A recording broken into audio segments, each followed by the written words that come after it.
Hi viewers, welcome to our channel current affairs with Shailaja. ఈరోజు మనం 13 February current affairs చూసుకుందాం. First news వచ్చేసి day importance చూసుకుందాం.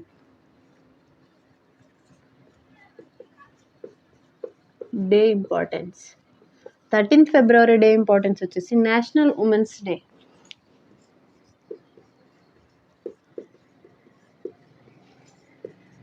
National women's day. ఈ national women's డేని మనం ఎందుకు సెలబ్రేట్ చేసుకుంటామంటే ఈరోజు సరోజినీ నాయుడు గారి birthday. Sarojini Naidu birth anniversary of Sarojini Naidu గారు. Birth anniversary.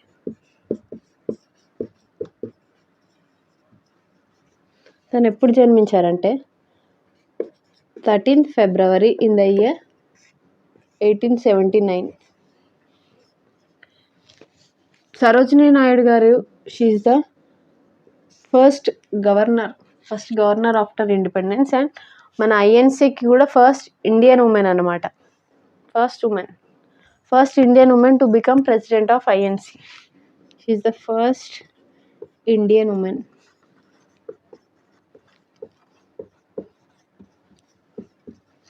Become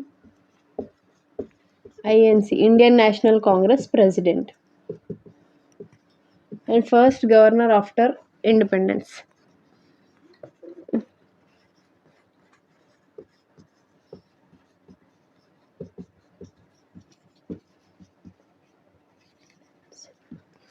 day importance వచ్చేసి national women's day. National women's డేని మనం ఎందుకు సెలబ్రేట్ చేసుకుంటామంటే సరోజినీ నాయుడు గారి birth anniversary. She was born on 13th February 1879. She is the first woman to become INC president, Indian National Congress president అయిన first Indian women అనమాట. And she is the first governor after independence. మనకి independence వచ్చిన తర్వాత first governor వచ్చేసి సరోజినీ నాయుడు గారు. She is also known as nightingale of India.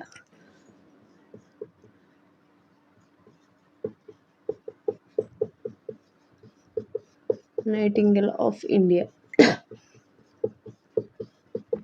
She is also known as Nightingale of India.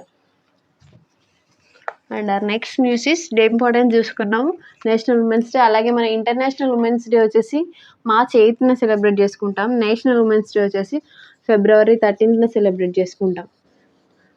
And our next news is about judiciary topic.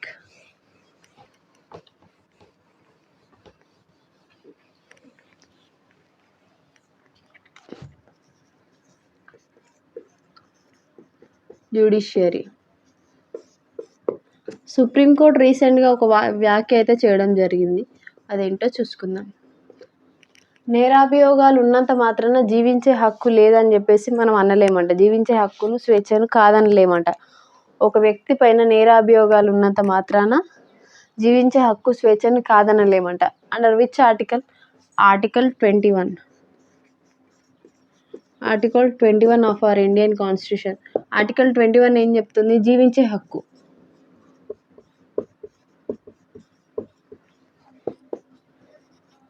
జీవించే హక్కు గురించి చెప్తుంది. Right to live.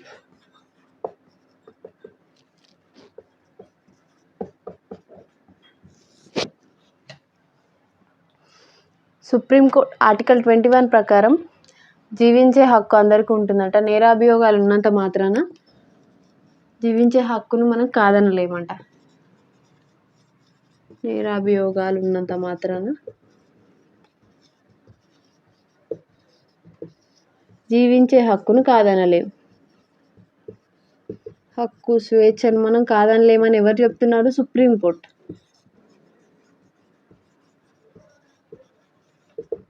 Supreme court చెప్పుకోగలు ఉన్నంత మాత్రాన జీవించే హక్కు స్వేచ్ఛని మనం కాదనలేమనేసి సుప్రీంకోర్టు చెప్తుందంట.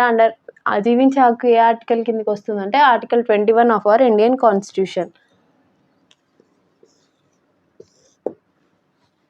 ఇప్పుడు సుప్రీంకోర్టు వ్యాఖ్య న్యూస్లో రావడం జరిగింది. అదేంటో చూసుకోవాలి. అందులో ఇన్వాల్వ్ అయిన ఆర్టికల్ ఏంటి? Article 21. And our next news is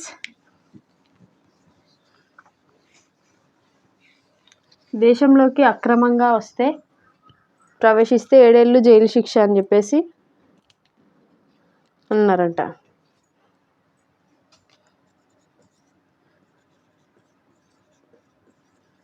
దేశంలోకి అక్రమంగా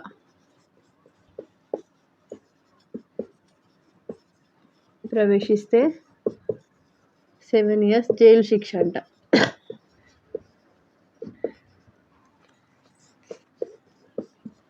వితౌట్ వీసా అండ్ పాస్పోర్ట్ వస్తే 5 years జైలు శిక్ష ప్లస్ 5 lakhs జరిమానా ఉంటుందంట.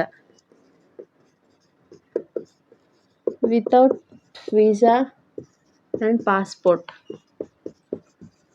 వస్తే 5 years జైలు శిక్ష ప్లస్ 5 lakhs జరిమానా ఉంటుందట. అండ్ డాక్యుమెంట్స్ ఫోర్జరీ చేసి ప్రవేశిస్తే 7 years వరకు జైలు శిక్ష ఉంటుందంట. డాక్యుమెంట్స్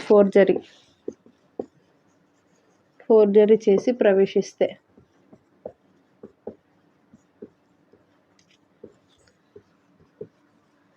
7 years జైలు శిక్ష ఉంటుందట. ఇలాంటి నిబంధనలు పెడుతూ ఇమిగ్రేషన్ అండ్ ఫారినర్స్ బిల్ 2025లో నిబంధనలు కఠినతరం చేశారంట. 2025 immigration and foreigners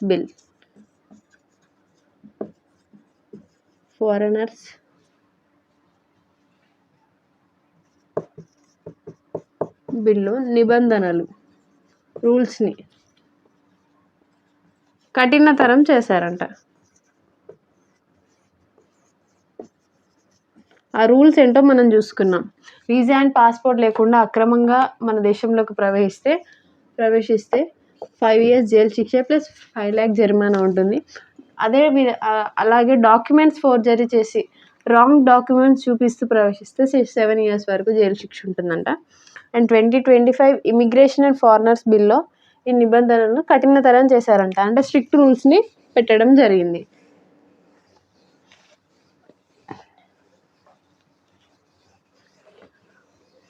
next news ఏంటో చూసుకుందాం.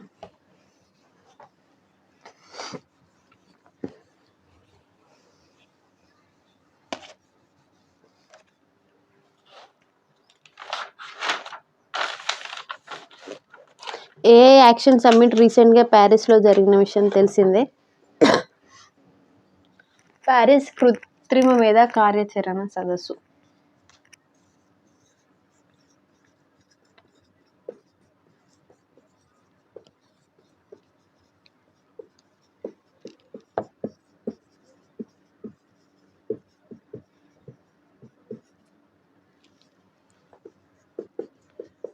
ఏఐ యాక్షన్ సమ్మిట్ 2025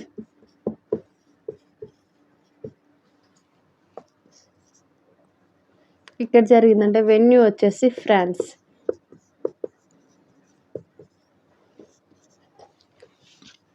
ప్యారిస్ ప్రధాని మెక్రాన్, ప్యారిస్ అధ్యక్షుడు మెక్రాన్తో భారత ప్రధాని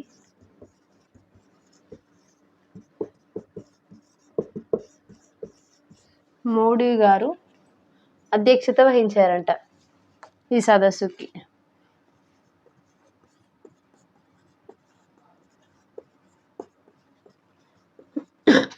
ఆర్టిఫిషియల్ ఇంటెలిజెన్స్ రిలేటెడ్గా ప్యారిస్ కృత్రిమ మేధా కార్యాచరణ సదస్సు అనేది నిర్వహించడం జరిగింది. వెన్యూ వచ్చేసి ప్యారిస్.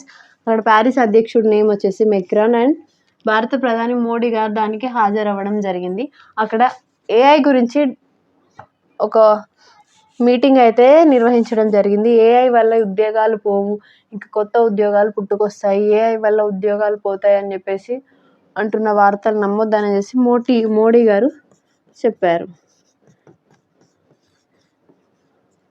ప్రసంగంలో చెప్పారు.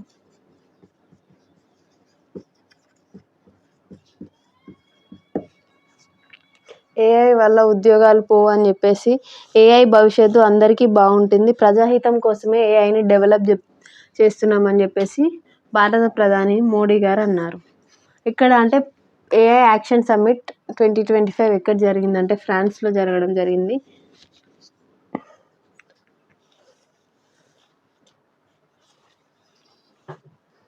ప్యారిస్ అధ్యక్షుడు మెక్రాన్ మరియు మోడీ. ప్యారిస్కి మన ఇండియాకి కొన్ని ఒప్పందాలు అయితే జరగడం జరిగింది. దాంట్లో భాగంగా ఏఐని, ఆర్టిఫిషియల్ ఇంటెలిజెన్స్ ఇంకా కొంచెం డెవలప్ చేసి ఇంకా ఉపాధిని పెంచి మన కంట్రీని కూడా డెవలప్ చేయాలన్న ఉద్దేశంతో కృత్రిమ మీద కార్యాచరణ సదస్సును అయితే నిర్వహించడం జరిగింది. దానికి మన భారత ప్రధాని మోడీ గారు వెళ్ళడం జరిగింది.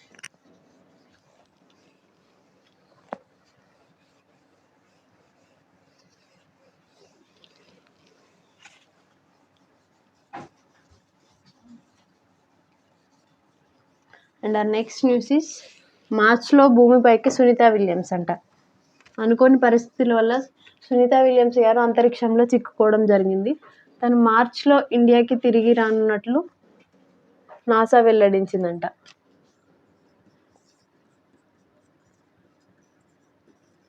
మార్చ్లో తిరిగి భూమిపైకి సునీత విలియమ్స్.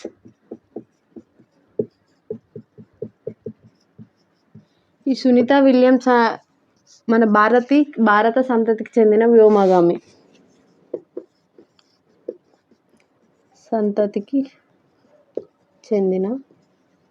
నాసా వ్యోమగామి.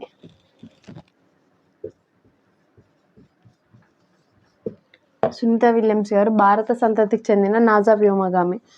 తను లాస్ట్ వీక్కి 8 months కంప్లీట్ అయిందంట అంతరిక్షంలోకి వెళ్ళి. అయితే ఈ ఏడాది మార్చ్లో వాళ్ళకి అంతరిక్షం నుంచి భూమి మీదకి రావడానికి ఏర్పాట్లు అయితే చేస్తున్నారని చెప్పేసి నాసా రీసెంట్గా ప్రకటించింది. సునీత విలియమ్స్తో పాటు మరో వ్యక్తి కూడా స్పేస్లో ఉన్నారంట, బుచ్ విల్మోర్ మరియు సునీత విలియమ్స్ ఇద్దరు మార్చ్లో అంతరిక్షం నుండి ఇండియాకి రానున్నారు.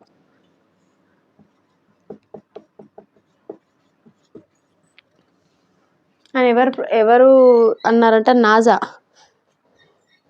స్పేస్ ఎక్స్ సంస్థ అయితే వెల్లడించడం జరిగింది. మార్చ్లో తిరిగి భూమిపైకి సునీత విలియమ్స్ రానున్నారంట. అనుకోని పరిస్థితుల్లో సునీత విలియమ్స్ గారు అంతరిక్షంలో చిక్కుకోవడం జరిగింది. తను మళ్ళీ భూమి మీదకి రావడానికి ఏర్పాట్లు అయితే స్పేస్ ఎక్స్ సంస్థ చేస్తుందని చెప్పేసి నాసా వెల్లడించింది. నాసా అంటే అమెరికా అంతరిక్ష సంస్థ. తను మన భారత సంతతికి చెందిన నాసా వ్యోమగామి. మరి సునీత విలియమ్స్తో పాటు మరో వ్యక్తి కూడా ఉన్నారు, Butch Wilmore.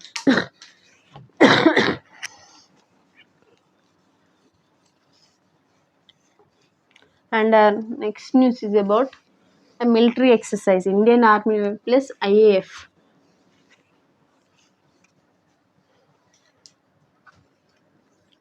Indian Army and IAF joint military exercise ఏంటో చూసుకుందాం. జాయింట్ మిలిటరీ ఎక్సర్సైజ్ దాని నేమ్ ఏంటి, ఎక్కడ నిర్వహిస్తున్నారు? దాని నేమ్ వచ్చేసి వింజ్డ్ రైడర్.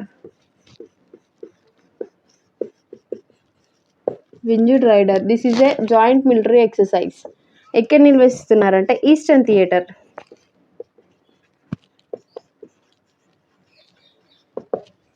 ఒక జాయింట్ మిలిటరీ ఎక్సర్సైజ్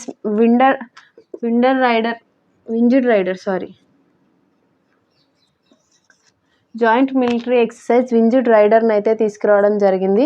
ఇది వచ్చేసి 2 Indian Army plus IAF joint military exercise. అది ఎక్కడ నిర్వహిస్తున్నారంటే ఈస్టర్న్ థియేటర్ అనే ప్లేస్లో నిర్వహించడం జరిగింది. ఎవరెవరు కలిసి నిర్వహిస్తున్నారు, దాని నేమ్ ఏంటి, ప్లేస్ ఏంటి? ప్లేస్ వచ్చేసి eastern theatre. Indian Army plus IAF joint ఉమ్మడిగా నిర్వహించడం జరుగుతుంది. దాని నేమ్ వచ్చేసి వింజ్డ్ రైడర్.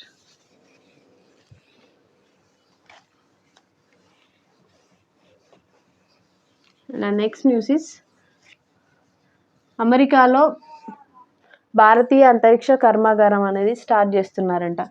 అమెరికాలో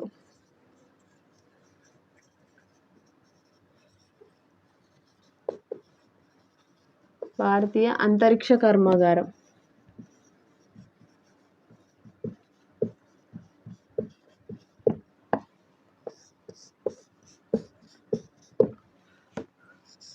ఎక్కడ, ఏ స్టేట్లో అంటే కొలరాడో స్టేట్.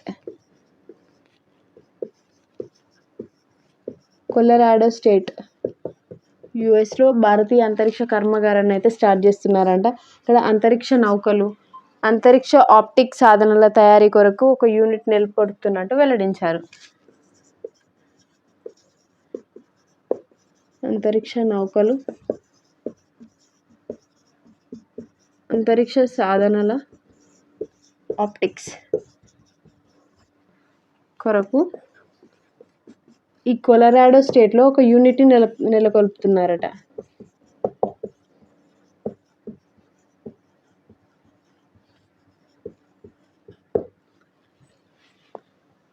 అని ఎవరు వెల్లడించారంట? బెంగళూరుకి చెందిన అంకుర సంస్థ దిగంతర.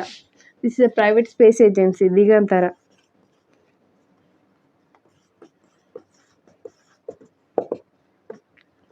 బెంగళూరుకి చెందిన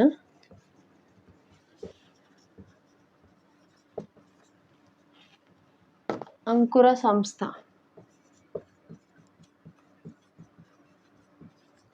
అయితే అమెరికాలోని కొలరాడో స్టేట్లో అంతరిక్ష నౌకలు, అంతరిక్ష సాధనాల ఆప్టిక్స్ తయారీ కొరకు ఒక యూనిట్ని అయితే నెలకొల్పుతున్నారంట అని ఎవరు తెలిపారంటే దిగంతర. బెంగళూరుకి చెందిన అంకుర సంస్థ దిగంతర వెల్లడించడం జరిగింది. ఏ ప్లేస్లో? Colorado state. దీనికి, ఏ తయారీకి? ఎవరు వెల్లడించారు? దిగంతర. మన అమెరికా వాయుసేనకి, అంతరిక్ష శాఖకు, రక్షణ శాఖలకు కావాల్సిన సాధనాలు కూడా మన దిగంతర అనేది ప్రొడ్యూస్ చేయడం జరుగుతుంది. యుఎస్కి అంతరిక్షంలో, రక్షణ భాగంలో అండ్ అంతరిక్ష సేన, రక్షణ శాఖకు, వాయుసేనకు కూడా కావాల్సిన సాధనాలు అనేది ఈ దిగంతర ప్రొడ్యూస్ చేయడం జరుగుతుంది. ప్రజెంట్ వచ్చేసి కొలరాడో స్టేట్లో అంతరిక్ష నౌకలు, అంతరిక్ష సాధనాల ఆప్టిక్స్ తయారీ కోసం ఒక యూనిట్ని నెలకొల్పుతున్నట్లు దిగంతర, బెంగళూరుకి చెందిన దిగంతర అనే ఒక అంకుర సంస్థ వెల్లడించడం జరిగింది.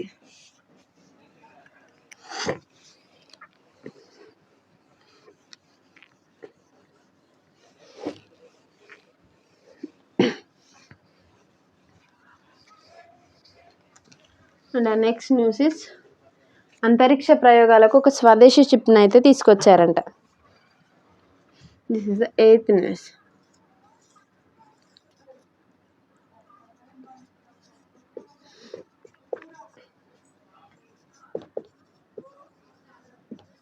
అంతరిక్ష పరిశోధనలకు ఒక స్వదేశీ చిప్, మన దేశంలోనే ఫస్ట్ టైం స్వదేశీ చిప్ని అయితే తయారు చేశారంట.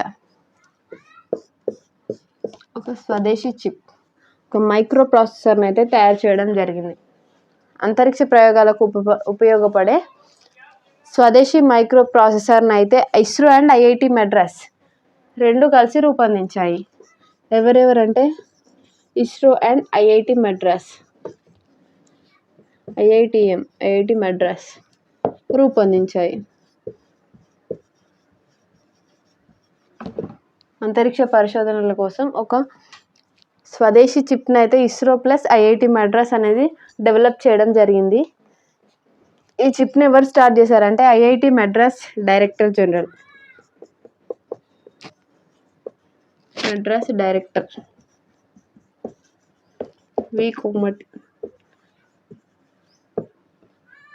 వి కామకోటి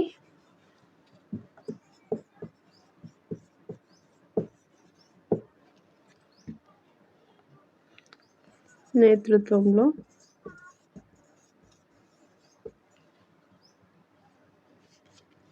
శక్తి ప్రాజెక్ట్ కింద అభివృద్ధి చేశారంట.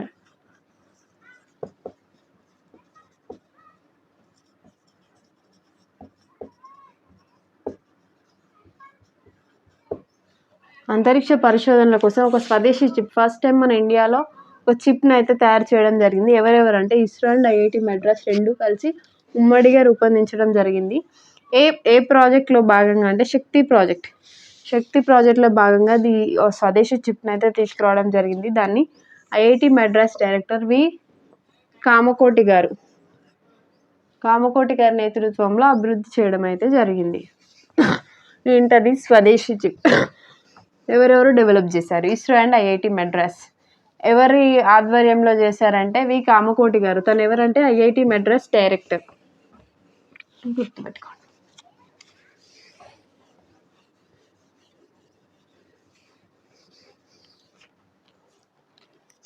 And our next news is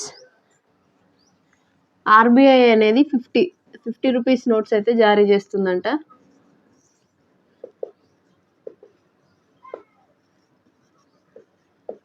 notes already మనకున్న ఇదే ఎందుకు స్పెషల్గా న్యూస్లోకి రావడం జరిగిందంటే ఆర్బీఐ గవర్నర్గా సంజయ్ మల్హోత్రా.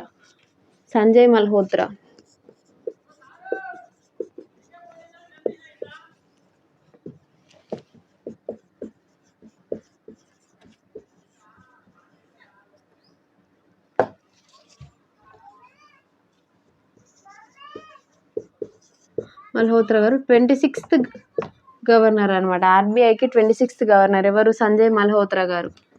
గవర్నర్గా సంజయ్ మల్హోత్రా గారు అయితే బాధ్యతలు ప్రజెంట్ నిర్వర్తిస్తున్నారు. తను ఆర్బీఐ గవర్నర్గా బాధ్యతలో ఉండగా these are the first notes అనమాట. అంటే తన సిగ్నేచర్తో జారీ అవుతున్న ఫస్ట్ నోట్లు అంట. ₹50 నోట్స్పై తన సంతకం వస్తుందంట, సిగ్నేచర్. తను ఆర్బీఐ గవర్నర్గా బాధ్యతలు స్వీకరించిన తర్వాత ₹50 నోట్స్ ఇప్పుడే ఫస్ట్ టైం నోట్స్ అనేది జారీ అవుతున్నాయి. వాటిపైన తన సిగ్నేచర్ రాబోతుంది. ఎవరంటే Sanjay Malhotra is the 26th governor of RBI. And our next news is about a program. ఒక ప్రోగ్రామ్ అయితే హర్యానాలో స్టార్ట్ అవ్వడం జరిగింది. దాని మెయిన్ ఎయిమ్ ఏంటి, ఎక్కడ స్టార్ట్ అయింది, ప్రోగ్రామ్ నేమ్ ఏంటి, ఎక్కడ స్టార్ట్ అయింది, దాని మెయిన్ ఎయిమ్ ఏంటి చూసుకుందాం. ప్రోగ్రామ్ నేమ్ వచ్చేసి హర్కేత్ హర్ స్వస్థ్.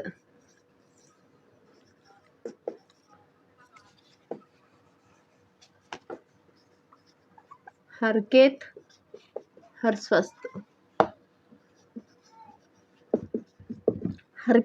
స్వస్థ్. కేత్ అంటే పొలం. హర్కేత్ హర్ స్వస్థ్. ఇది ప్రోగ్రామ్ అనేది ఎక్కడ స్టార్ట్ అయిందంటే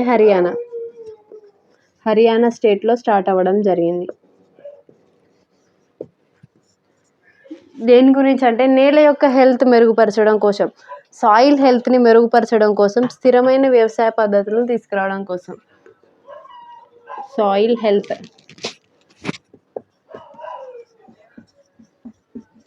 మెరుగుపరచడం ప్లస్ మెరుగైన వ్యవసాయ పద్ధతులు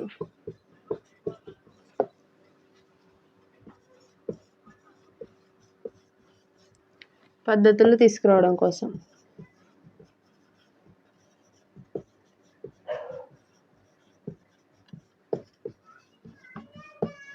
ఈ హర్కేత్ హర్ స్వస్థ్ అనే ప్రోగ్రామ్ అయితే తీసుకురావడం జరిగింది. ఏ స్టేట్ అంటే హర్యానా స్టేట్. సాయిల్ హెల్త్ మెరుగుపరచడం ప్లస్ మెరుగైన వ్యవసాయ పద్ధతులు తీసుకురావడం కోసం ఈ ప్రోగ్రామ్ని అయితే స్టార్ట్ చేయడం జరిగింది. ఈ ప్రోగ్రామ్ ఇంకో నెక్స్ట్ 3-4 ఇయర్స్ వరకు కొనసాగుతుంది. నెక్స్ట్ 3-4 ఇయర్స్ వరకు కొనసాగడం జరుగుతుంది. ఇక్కడ సాయిల్ ఫర్టిలిటీని, హెల్త్ని చూసుకొని వాటికి హెల్త్ కార్డ్స్ అనేది జారీ చేస్తారంట. నేల సంతానోత్పత్తి, పోషక నిర్వహణ, పంట ఉత్పాదకన గురించి రైతులకు సమాచారం ఇస్తారంట. సాయిల్ హెల్త్ కార్డ్స్ కూడా జారీ చేస్తారంట. Soil health cards, this is the main point. Soil health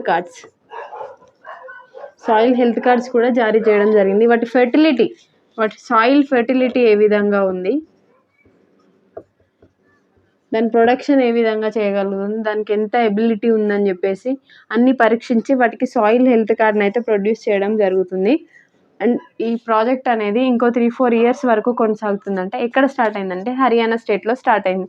దాని ప్రోగ్రామ్ నేమ్ ఏంటి, హర్కేత్ అండ్ హర్ స్వస్థ్. సాయిల్ హెల్త్ని ఇంకా కొంచెం మెరుగుపరచడం కోసం, ఇంకా ఇంక్రీజ్ చేయడం కోసం ఈ ప్రోగ్రామ్ని అయితే స్టార్ట్ చేశారు. Thank you everyone. These are the 2 days current affairs, 13th February current affairs. Thank you.